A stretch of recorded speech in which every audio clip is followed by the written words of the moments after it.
అందరికీ వందనాలు.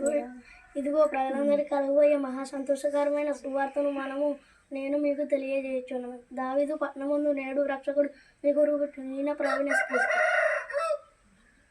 మీరందరికీ వందనాలు. దావీదు పట్టణమందు నేడు రక్షకుడు మీ కొరకు పుట్టెను. ఆయనే ప్రభువైన యేసుక్రీస్తు. వందనాలు. దుఃఖపడివారు నీరు వారు వాదొచ్చుబడి సచ్చికులే నీరు వారి భూలోకం స్వాతంత్ర్యం.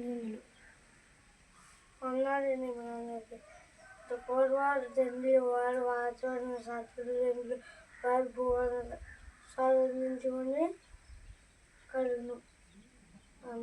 చక్కగా కంఠత్వ వాక్యాలు చెప్పారండి పిల్లలు. దేవుడు వీళ్ళని దీవించి ఆశీర్వదించును గాక. ఆమేన్. ప్రతి ఒక్కరు కూడా బిడ్డలు ఎంత చక్కగా చెప్పారండి. ఈ బిడ్డలను బట్టి మరొకసారి మీరు అందరూ ప్రార్థన చేయండి.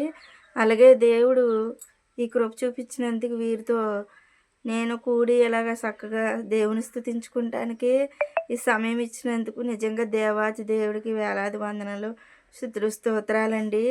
నేను ఆశించిన రీతిగా నేను సాక్ష్యం ముందు వీడియోలో చెప్పానండి. అట్టి ఇదిగా నేను ఆశించిన ప్రకారంగా నేను వాళ్ళని అడగకుండానే దేవుడు చక్కగా వస్తున్నారండి. చక్క వాక్యాలు చెప్తున్నారు, ప్రార్థన చేస్తున్నారు. బిడ్డలు ఎంతగానో ఆసక్తితో ఉంటున్నారండి.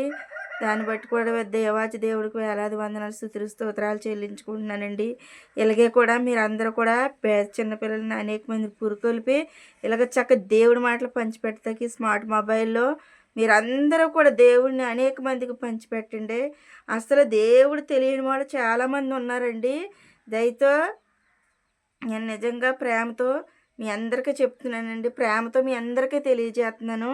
ప్రతి ఒక్కరూ కూడా చక్కగా ఒకరినొకరు పురుకొల్పుకుంటూ అనేక మందికి దేవుడు వాక్యాన్ని పంచిపెట్టమని మరొకసారి మీ అందరినీ బతిమలాడుకుంటూ మీ అందరినీ ప్రాధాయపడుతూ అడుగుతున్నానండి. అలాగే మీ అందరికీ మరొకసారి వందనాలండి. మీ ప్రార్థన అవసరాల కొరకు కామెంట్ రూపంలో పెట్టండి. ఖచ్చితంగా నేను ప్రార్థన చేస్తాను.